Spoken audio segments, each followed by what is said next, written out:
Good afternoon, Excellency, ladies and gentlemen.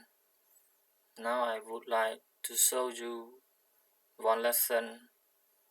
related to grammar, the title, the sentences in Khmer ប្រយោគឬក៏ល្បះអញ្ចឹងថ្ងៃនេះខ្ញុំមានវីដេអូមួយបង្ហាញអំពីមេរៀនតាក់ទងនឹងប្រយោគឬក៏ល្បះដែលជាភាសាអង់គ្លេសយើងហៅថា the sentences. When we speak or write, we use words. We generally use these words in group. ចឹងមានន័យថានៅពេលដែលយើងនិយាយឬក៏សរសេរយើងប្រើប្រាស់ពាក្យទាំងឡាយយើងជាទូទៅប្រើប្រាស់ពាក្យទាំងនេះជាក្រុម Example: A little Jasmine sat in an armchair. ចឹងនេះជាការផ្សំរវាងពាក្យនិងពាក្យជាច្រើនបង្កើតបានជាល្បះប្រយោគក៏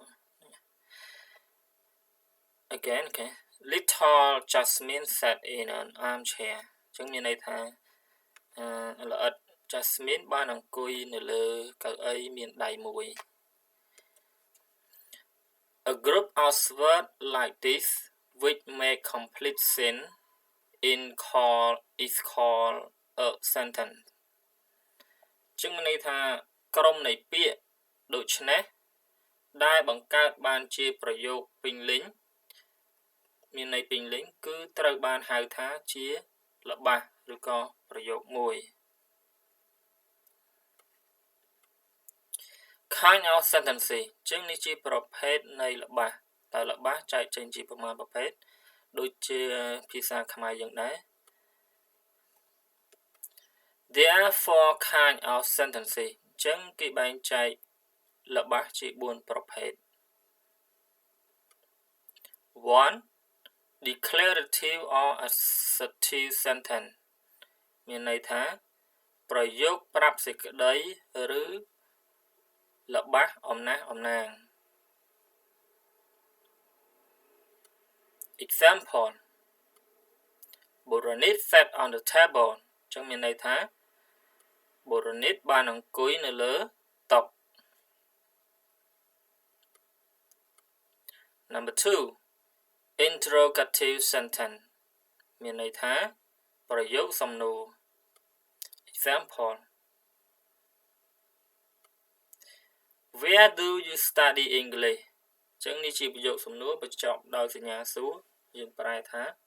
តើអ្នករៀនភាសាអង់គ្លេសនៅឯណាយកមួយទៀត Do you like study languages តើអ្នកចូលចិត្តរៀនភាសាផ្សេងទេនេះទេចឹងកន្លែងនេះយើងអាចឆ្លើយថា Yes I do No I don't okay Number 3 imperative sentence ប្រយោគបង្គាប់បញ្ជាសំណើឬអង្វរកឥឡូវយើងមកមើល example be quiet មានន័យថាសូមស្ងាត់ឬយើងប្រើពាក្យមួយទៀតថា keep silent Please marry me បាទសូមរៀបការជាមួយអូនឬក៏បងមក Don't talk loudly កុំជជែកគ្នាឮពេក Give me your homework ឲ្យកិច្ចការផ្ទះមកខ្ញុំ No eating in class នេះគេថាហាមញ៉ាំអីក្នុងថ្នាក់ចឹងនេះជាល្បះបញ្ជាចឹងល្បះបញ្ជាបញ្ចប់ដោយសញ្ញាខានជាភាសាខ្មែរ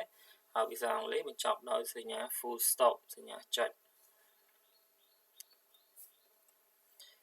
Exclamatory sentence មានន័យថាប្រយោគឧទានឬល្បះឧទានបញ្ចប់ដោយសញ្ញាឧទាន Example: How cold the night is យប់អីក៏ត្រជាក់ម្ល៉េះទេ What beautiful eyes she has គេចង់និយាយថានាងមានភ្នែកស្អាតអ្វីម្ល៉េះទេ Amazing គួរឲ្យភ្ញាក់ផ្អើលអញ្ចឹងយើងឃើញបញ្ចប់ដោយសញ្ញាឧទានណា Congratulations បាទអបអរសាទរ one more word one more okay fantastic អស្ចារ្យមែនយើងឃើញបញ្ចប់ដោយសញ្ញាឧទានអញ្ចឹងប្រយោគឧទានគឺជាប្រយោគដែលបញ្ចប់ដោយសញ្ញាឧទានហើយសំដៅទៅលើពាក្យពេចន៍ដែលបង្ហាញពីអារម្មណ៍ឬការរំភើបឬក៏ការភ្ញាក់ផ្អើលការលាន់សំឡេងខ្លាំង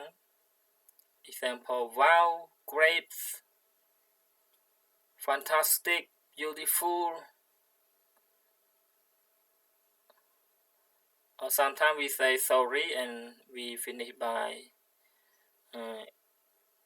interjection sign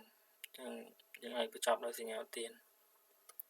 Thanks for pay attention on the lesson. See you next lesson. Have a good day with your family and friends. Thanks. See you later.